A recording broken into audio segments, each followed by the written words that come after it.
वहीं देहरादून से बड़ी खबर, रुद्रप्रयाग के गांव में बाहरी लोगों की एंट्री बैन है। सीएम पुष्कर सिंह धामी का बयान सामने आया है। देवभूमि में कोई कानून हाथ में नहीं ले सकता है।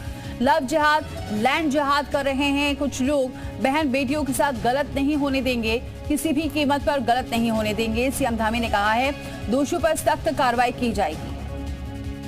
कुछ लोग लव जिहाद और लैंड जिहाद को अपना एक सुनियोजित एम मानकर जो काम कर रहे हैं, उनको उनके लिए निश्चित रूप से उनको समझ लेना चाहिए कि किसी भी कीमत पर हम यहाँ की अपनी बहन बेटियों को कहीं पर भी जो है ऐसा नहीं होने देंगे, उनके साथ धोखा नहीं होने देंगे और कोई भी करेगा तो कानूनी प्रक्रिया के तहत उस पर कठोर कार्रवाई होगी।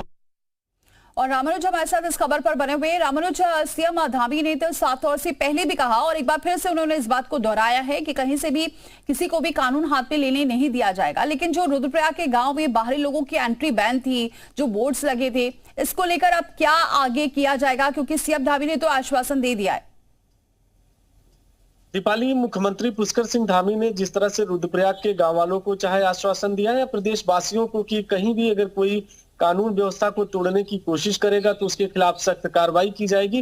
कुछ घटनाओं का जिक्र करना जरूरी है, चाहे वो पिथौरागढ़ है या फिर अल्मोड़ा और ऊधम सिंह नगर, टेहरी और इसी तरह से रुद्रप्रयाग में कई घटनाएं ऐसी हुई हैं जिसको लेकर के सरकार चिंतित थी। और चूंकि इसमें कुछ ऐसे असामाजिक तत्व थे जो बाहरी राज्यों से भी आए थे और जिनका वेरिफिकेशन भी जरूरी था, जो कानून व्यवस्था के लिए खतरा बने हुए थे, तो सरकार ने एक तरफ ड्राइव चलाया है, दूसरी तरफ प्रदेशवासियों को आश्वासन भी दिया है कि अगर किसी तरह से कहीं भी कोई असामाजिक तत्व कानून व्यवस्था को बिगाड़ने तोड़ने की कोशिश करेगा या प्रदेश की महिलाओं के साथ कहीं भी किसी तरह का अपराध करता है तो कानूनी सख्त कार्रवाई की जाएगी। तो सरकार का एक बड़ा एक्शन है और यही वजह है कि चाहे वो राजधानी है या फिर हरिद्वार, धर्मनगरी और जो मैदानी क्षेत्रों के बड़े जिले हैं, एक बड़े पैमाने पर इस समय वेरिफिकेशन अब ड्राइव चलाई जा रही है। तो आने वाले दिनों में देखना होगा कि कौन कौन से ऐसे लोग हैं जो आपराधिक रिकॉर्ड रहते हैं, जिनका बैकग्राउंड आपराधिक है और जो दूसरे राज्यों में